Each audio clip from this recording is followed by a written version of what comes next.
Aleluia. Poder, honra e glória dada ao santo nome do Senhor. A palavra do Senhor se encontra em 1 Coríntios capítulo 16, versículo 1 ao versículo 2. Quanto à coleta para os santos, fazei vós também, como ordenei às igrejas da Galácia. No primeiro dia da semana, cada um de vós ponha de parte em casa, conforme a sua prosperidade, e vá juntando, para que se não faça coletas quando eu for. Então, o dinheiro está no âmago de muitos problemas das igrejas hoje em dia. Algumas delas enchem seus cofres exigindo dízimos e dízimos de seus membros para financiar estilos de vidas extravagantes dos dirigentes da igreja. Muitos querem carrões, querem roupas novas, calçados novos, gravata nova, todo bonito, para enganarem as pessoas com a sua aparência e com a sua mensagem fajuta. Não tem outra palavra para me aplicar. Mensagem fajuta. Muitos usam o dinheiro da igreja para construir grandes empresas também. É isto que Deus quer? Eu faço essa pergunta a você. Deus está exigindo isso, que você faça prédios, que você faça movimento com o dinheiro que é colhido da igreja em nome do Senhor, principalmente com essa aberração de dízimo? Aqueles que verdadeiramente procuram seguir Jesus, eu digo a você, eles precisam buscar a sua vontade no Novo Testamento. Tudo no Novo Testamento. Esses que são seguidores de Jesus. Ali encontramos no Novo Testamento tantas instruções, glória a Deus, dadas pelos apóstolos, inspirados pelo Espírito Santo, como por exemplo, aleluia, de como as igrejas obtinham e usavam o dinheiro no serviço do Senhor. Aleluia. O que a Bíblia ensina sobre a igreja e o seu dinheiro? Este é um pensamento, é o que nós estamos aqui procurando descrever para que você entenda. O que a Bíblia diz sobre as finanças da igreja? Glória a Deus. Ao entrarmos nesse assunto tão importante, será útil lembrarmos de dois princípios básicos sobre a igreja do Novo Testamento. Isso no plano de Deus. A igreja é um corpo espiritual. Glória a Deus.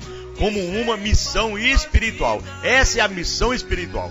Muitos dos problemas das igrejas modernas hoje, relacionadas com dinheiro, são resultado de decisões humanas, de deslocar o centro da atenção de sua missão espiritual para os interesses sociais, políticos e comerciais. Já no Novo Testamento, as igrejas eram igrejas locais, autônomas, cada uma servindo independentemente sobre a autoridade da palavra de nosso Cristo, aleluia. O Novo Testamento não fala de nenhum tipo de organização ligando as igrejas locais. As hierarquias enormes que existem hoje das denominações, tão comuns nesses dias, nunca são encontradas no Novo Testamento. Mas tudo bem, querem assim, tudo bem. Desde que fosse vivendo de uma oferta conforme ensina a palavra de Deus. Como as igrejas do Novo Testamento recebiam o seu dinheiro? Pois aqui está, normalmente das contribuições dos cristãos. Era isso, recebia o seu dinheiro da contribuição daqueles que dão voluntariamente. E é isso que tem que ser. As igrejas geralmente recebem seus dinheiros de contribuições voluntárias de nossos irmãos, dos membros. Pois está escrito, quanto à coleta para os santos, fazei vós também, como ordenei às igrejas da Galácia. No primeiro dia da semana, cada um de vós ponha de parte em casa, conforme a sua prosperidade, e vai juntando para que se não façam coletas quando eu for. 1 Coríntios capítulo 16, 1 a 2. Isso aí é a palavra de nosso irmão Paulo. Pois nenhuma necessidade havia entre eles, diz a palavra, porquanto os que possuíam terras ou casas, vendendo os valores correspondentes e depositavam aos pés dos apóstolos. Então se distribuía a qualquer um a medida porque alguém tinha necessidade. Em Atos capítulo 4, versículo 34 ao 35. Paulo ensinava que os cristãos deveriam dar voluntariamente e com alegria. Cada um contribua segundo tiver proposto no coração, não com tristeza ou por necessidade, porque Deus ama a quem dá com alegria. 2 Coríntios, no capítulo 9, versículo 7. Em casos de necessidade, tal como aquela causada por severa fome na Judéia, que a palavra nos revela, as igrejas pobres receberam assistência financeira das congregações mais prósperas de outros lugares, lá em Atos 11, 27 a 30. É por isso que Paulo enviou instruções à igreja sobre as doações para ajudar os irmãos pobres de Jerusalém. Como as igrejas do Novo Testamento usavam o seu dinheiro? Para ensinar o evangelho, irmão, para mostrar a palavra, desde que a missão principal da igreja é espiritual. 1 Timóteo 3,15 está escrito, não é surpresa para que as igrejas do Novo Testamento usassem seu dinheiro para espalhar o evangelho. Exemplo deste emprego dos fundos arrecadados inclui o sustento financeiro de homens que pregavam o evangelho. Em 1 Coríntios capítulo 9, versículo 1 a 15 mostra, e outros, Filipenses capítulo 4, 10 a 18.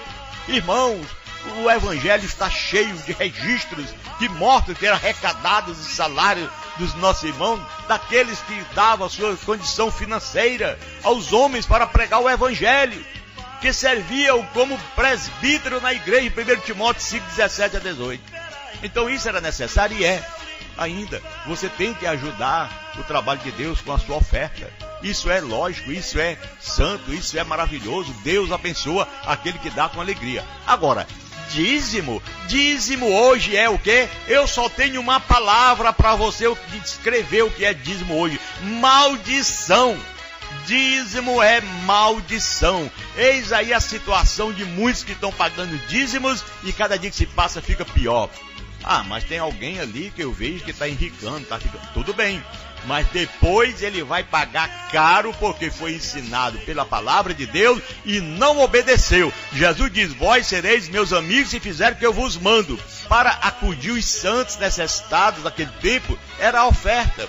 Quando os cristãos pobres necessitavam da assistência, o dinheiro da oferta era usado para acudir aqueles que estavam necessitados. Atos capítulo 4, 32 a 37, capítulo 6, 1 a 4.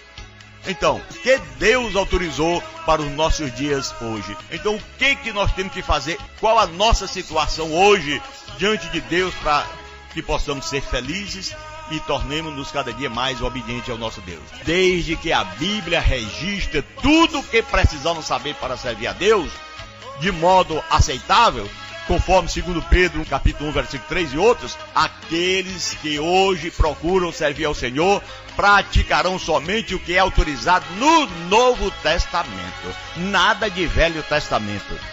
Velho Testamento não é doutrina de crente. Velho Testamento é doutrina do povo hebreu. Só nasceu a igreja no tempo de Cristo para cá.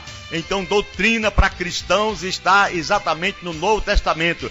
Deus não nos deu permissão para tentar melhorar seu plano, de forma alguma. O modelo do Novo Testamento pode parecer muito simples e não sofisticado, mas as pessoas que estão rodeadas por empreendimentos multinacionais, muitas coisas assim, mas os fiéis precisam, glória a Deus, contentar-se em fazer a obra de Deus, a maneira de Deus, como Deus quer, aleluia. Nossa missão não é juntar grandes riquezas ou construir enormes organizações.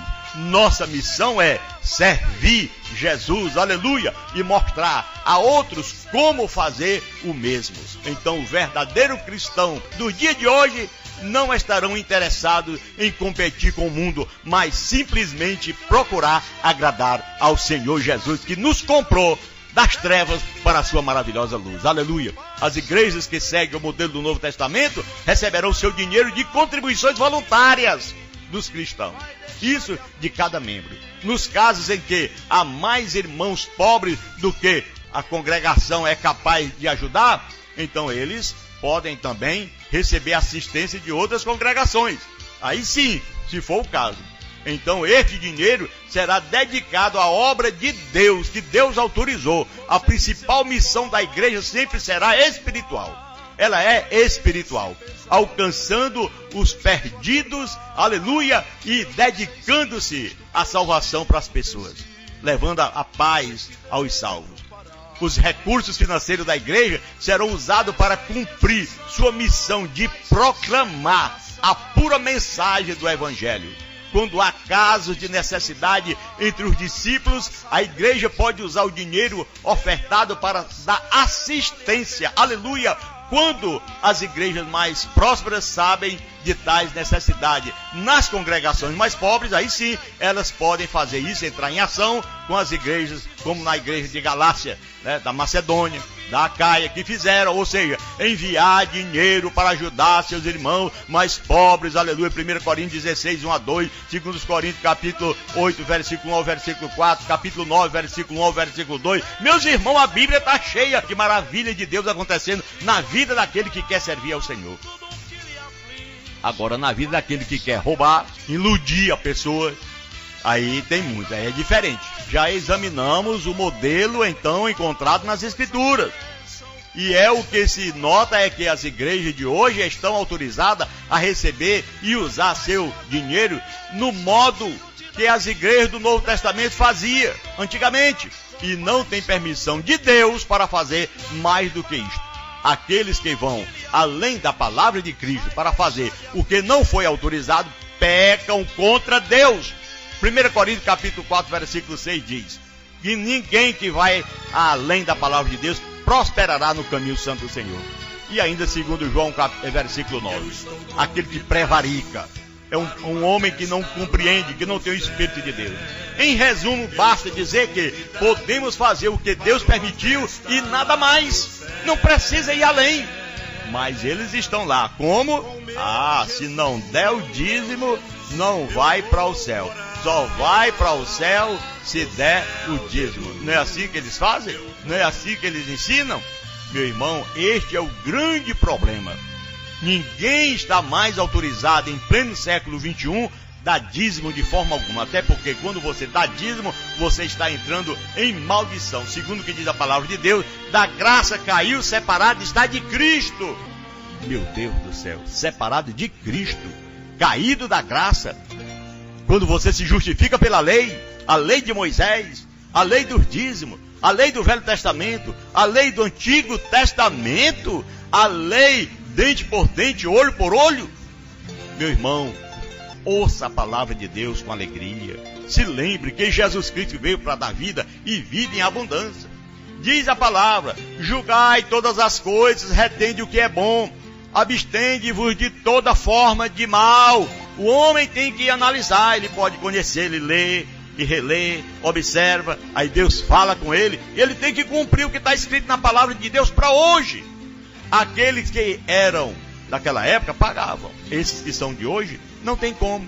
Nós somos hoje da graça, somos discípulos, vencedores por aquele que nos amou, diz a palavra.